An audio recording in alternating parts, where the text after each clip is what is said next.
चौबीस घंटों के अंदर कुछ ऐसा होने जा रहा है जिसमें इस बात की गारंटी है कि मई का महीना ऐसी तबाही के साथ खत्म होगा जिसके बाद जून में सबसे बड़ा युद्ध होने का खतरा मंडराने लगा है। दुनिया में 4 फ्रंट सुपर एक्टिव हो चुके हैं या फिर अंगारे अब युद्ध में तब्दील होने को हैं।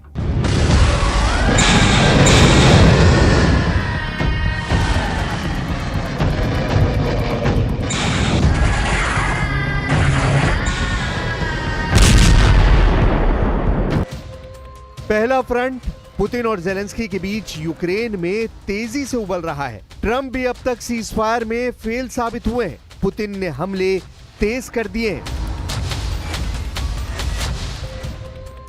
दूसरा फ्रंट गाजा में इजराइल की बमबारी में सबसे बड़ी तबाही जारी है। इजराइल के टैंक गाजा में टहल रहे हैं और अब इजराइल की फौज लगातार नाइट ऑपरेशन कर रही है। तीसरा फ्रंट ईरान और ट्रंप के बीच है।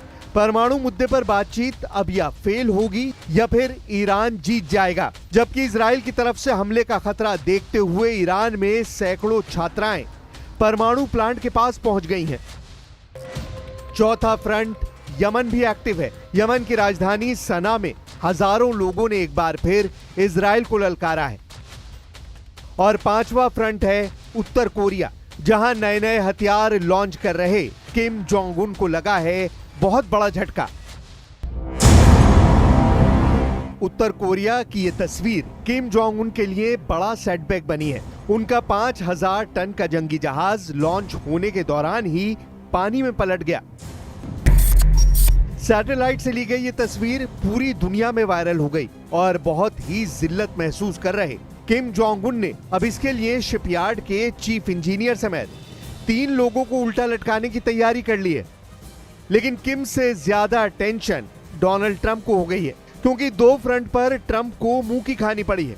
एक है यूक्रेन और दूसरा है ईरान। यूक्रेन पर पुतिन के मिसाइल और ड्रोन अटैक रिकॉर्ड तोड़ रहे हैं, जबकि ट्रंप की कोशिश सीजफायर की थी। वहीं ईरान ने सिग्नल दे दिया है कि वो यूरेनियम संवर्धन से बिल्कुल समझौता नहीं करेगा, फिर चाहे ये डील हो या फिर ना हो।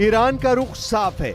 ईरान ने दो टूक बोल दिया है कि वो परमाणु बम नहीं बनाएगा। इस पर डील पक्की है, लेकिन वो यूरेनियम का संवर्धन रोक देगा, इस पर डील कभी भी नहीं हो सकती। परमाणु बम न बनाना ये ईरान का हमेशा से वादा रहा है और अब उसकी शर्त बताती है कि ट्रंप और ईरान के इस परमाणु डील वाले मुकाबले में या तो वो जीतेगा या फिर ट्रंप की कोशिश फेल होगी।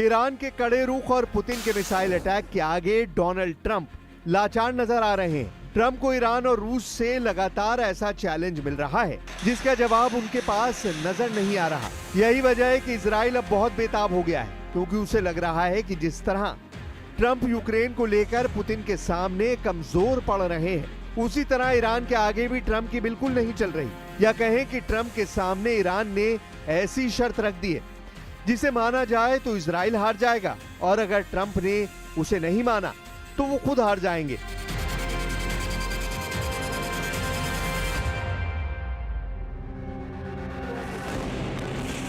इजराइल ने अब लेबनान मोर्चा फिर से एक्टिव कर दिया है। हिजबुल्लाह की लीडरशिप को खत्म करने के बावजूद इजराइल का ऑपरेशन खत्म नहीं हुआ है। यह धमाका बता रहा है कि नेतन्याहू का युद्ध नहीं रुकेगा, फिर चाहे वो गाजा हो या फिर लेबनान। गाजा में अब तक करीब 54,000 लोगों की मौत हो चुकी है, जबकि 1,22,000 से ज्यादा लोग घायल हुए हैं। गाजा में लोग भूखे हैं और खाना खत्म हो चुका है। बच्चों की ऐसी कतार अब गाजा के कई इलाकों में देखी जा सकती है। गाजा पूरी तरह बाहर से आने वाली राहत पर निर्भर है। करीब 20 लाख लोगों के सामने भुखमरी के हालात हैं, जबकि युद्ध अब भी जारी है।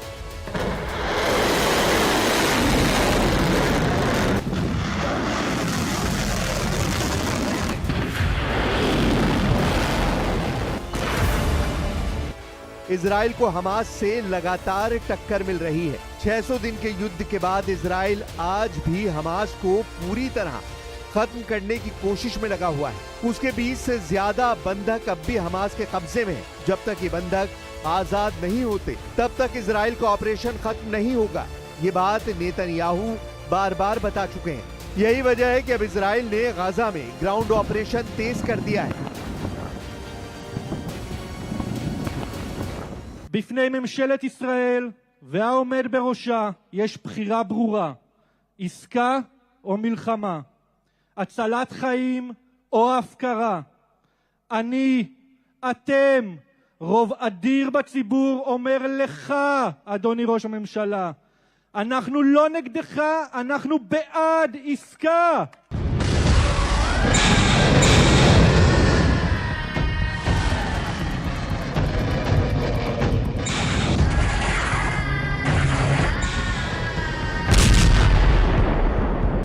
इजराइल के टैंक लगातार गाजा में ऐसे अंडरग्राउंड अड्डों की तलाश में लगे हैं जहां बंधक हो सकते हैं। वहीं इजराइल ने नाइट ऑपरेशन भी तेज कर दिए हैं। हालांकि इजराइल आज भी गाजा को पूरी तरह कंट्रोल नहीं कर पा रहा।